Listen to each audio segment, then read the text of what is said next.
If you're a founder who feels shackled and drowning in their business, then Forrest Dare is going to show you how he helped a founder of a $40 million business get his phone to stop ringing once and for all. Forrest is a fractional COO who brings people, process, and structure together to make your cell phone stop ringing and your bank account to start singing. Forrest, so excited to have you here. It's going to be such a great episode.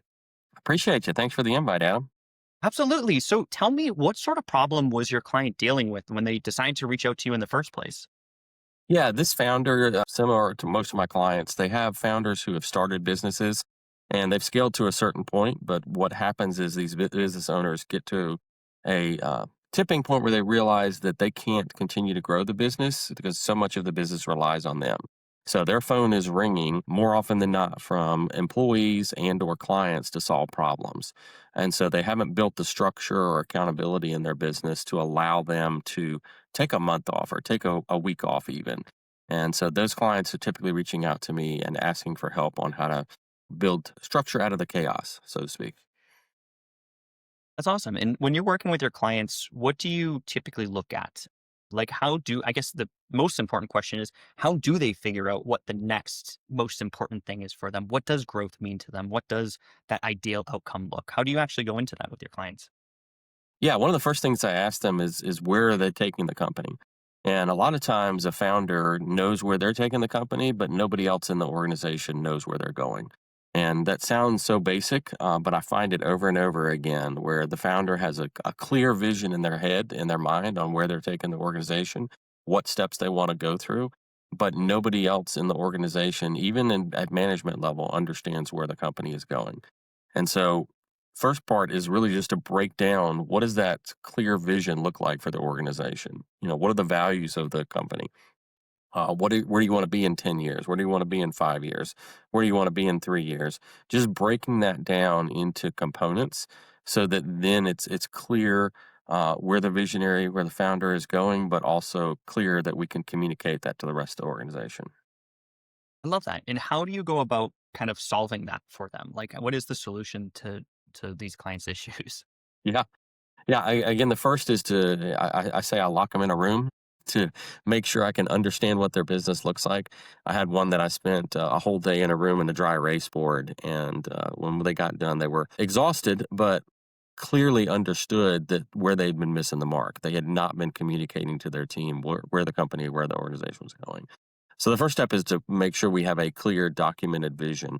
And then the next step is to go in and start looking at the people, looking at the different team components in the organization, the leadership structure, as well as making sure that each role for each person is clearly defined. Because one of the problems I find over and over again is I'll go and ask somebody, who do you report to? And they will tell me, and then I'll ask somebody else that they said they reported to, do they report to you? And they're like, no, they don't report to me.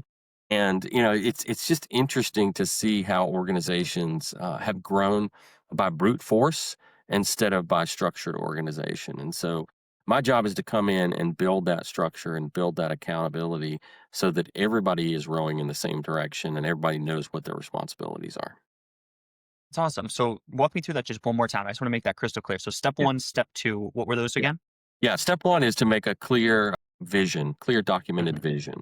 And then step two is to figure out, do you have the right people in the right seats? So go in and look at all the different roles and responsibilities, make sure that they're clearly defined and make sure there's a clearly understood accountability structure.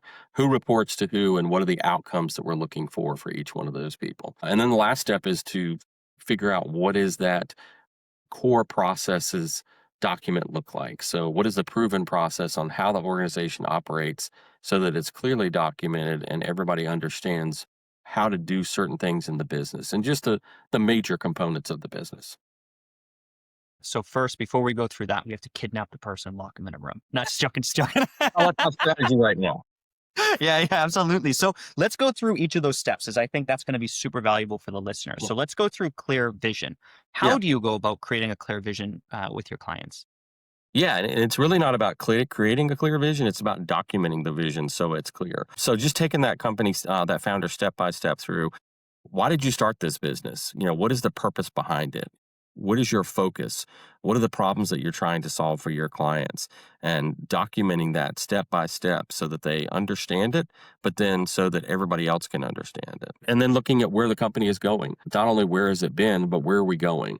I find it very regularly that the founder may want to take the business in one direction, but some of their key management players may not want to go in that direction. And so there may be some issues that we've got to work through where somebody may be working in the organization and they're not a good fit for the organization. So clearly defining that vision step by step, going through core focus, core values. What is the target market even?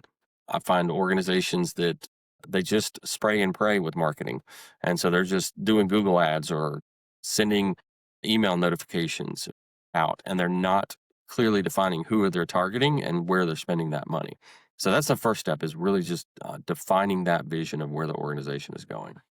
Amazing. No, I really like that. And I totally see what you see when you're talking about the target market, because I've Yeah. seen that as well. I've seen so many companies Yeah.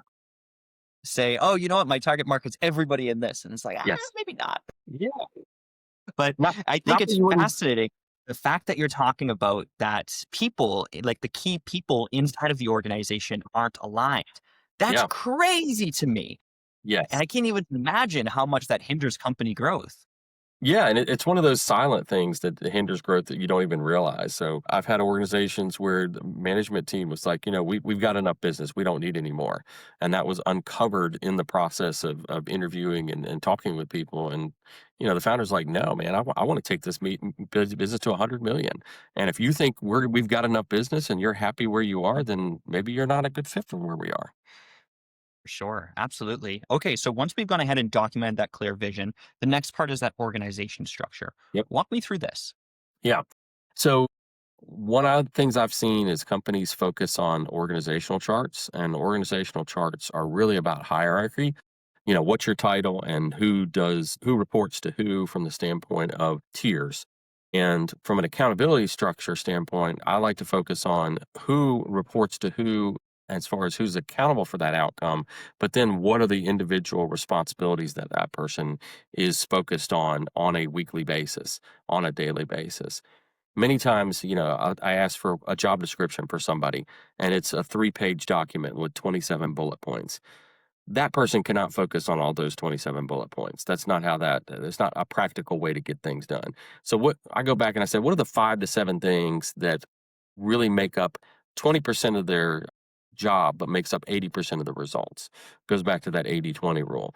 Let's focus on those 5 to 7 things that really move the needle for their role and in the organization and really make an impact. And let's focus on building those out and making sure they understand and are accountable for those. But not only just making sure they're clearly defined, but creating scorecard metrics around that. One of the things that's been interesting to me is finding people inside a business where they don't know what success looks like. So they've got team members that don't know whether they had a good week last week. And so if we can focus on what are the 5 to 7 things that really move the needle, make sure those are documented, but then create scorecard metrics around that, your people can actually say, and they can define whether they had a good week or not. They don't have to wait for somebody to tell them whether they had a good week. I love that. That's no, that makes that makes crystal clear sense right there. And I actually think that's really good advice, especially if the individual knows that they're having a good Yeah, week or not. Uh, right, because a lot of the times it's like, oh, how's the company doing? But and I think I've seen this before working with companies, is that it's sometimes like the founder will get so stressed out and they're like, why isn't the team doing this? And the reality is it's like you don't have the metrics in place to even know where the problem is. right, right. And take it a step further. A lot of the companies they'll do an annual review. Well, you wait till the end of the year to tell somebody whether they had a good year or not. Why not give them a way to be able to tell that weekly? Because then you can start doing course correcting on a weekly basis rather than just at the end of the year and say, all right, we finished this year. Let's figure out what we're going to do for next year. You did a bad job, so do a better job next year. So see it all the time. Absolutely. And the last part that you said there was the core process documentation. Yeah. Walk me through this. How do you go about doing that process documentation? Yeah, the first step is to make sure that we understand what that proven process is for the organization, and it could be, it's really the client journey. How do you take your client through the journey, your customers through the journey to be successful and be happy with the product or solution, whichever you're offering as an organization. So once you've gone through and defined that 5, 6 steps, whatever it is, it shouldn't be 20. It should be, maybe 4 to 6 steps of that client journey. Once you define that, that can now become the proven process on how an organization operates. That is the North Star. So we can go back and look at that over and over again and say, where do we miss the mark? We skip this step for the client. So once that proven process is documented, now you can start building out the core processes below that. There should be core processes beneath each one of those major components where a team member has a step in the process to make sure that that client journey is going successful. So, first thing is define what that client journey looks like, that proven process, and then define the core processes underneath that. And again, it shouldn't be a 100-page document. It should be, 5 to 7 steps, something like that, under each of those core processes. That's amazing. And I guess from your side, so I know that you've helped one owner or one founder be able to get their phone to stop ringing. But using this process, have you been able to help others as well do the same thing? Yeah, yeah, I've been able to help several founders this year do that, and it's interesting that helping your phone to stop ringing was not something that I came up with. It actually happened in a meeting. So I was in a meeting with one of the founders. We call it a level 10 meeting where we meet every week. And one of the things we do is we share good news, personal, professional. And the owner shared, he said, this week I had a 4 hour meeting with a client. He said, my phone didn't ring one time. And I was like, okay. And he said, no, I usually get 20 to 30 phone calls in a half a day from people asking me questions, asking me to make decisions. And we've gotten this organization now to a point where my phone doesn't ring. And then I had another one right after that did the same thing. So I didn't start the business to help founders get their phone to stop ringing, but that is a result that has been clear to define whether I was successful in that organization. I love that. And for any of our listeners who feel shackled to their businesses, then where can they go to learn more about you? Then go to my website, derrconsulting.com, DERR consulting.com, or they can look me up on LinkedIn. And I think I'm one of two people out there on LinkedIn. I think the other person's a biology major, so probably pretty easy to find out there. That's awesome. Well, Forrest, thank you so much for joining me today. Appreciate it. Thanks for the invite. Absolutely. Thank you guys for listening, and I will see you on the next episode.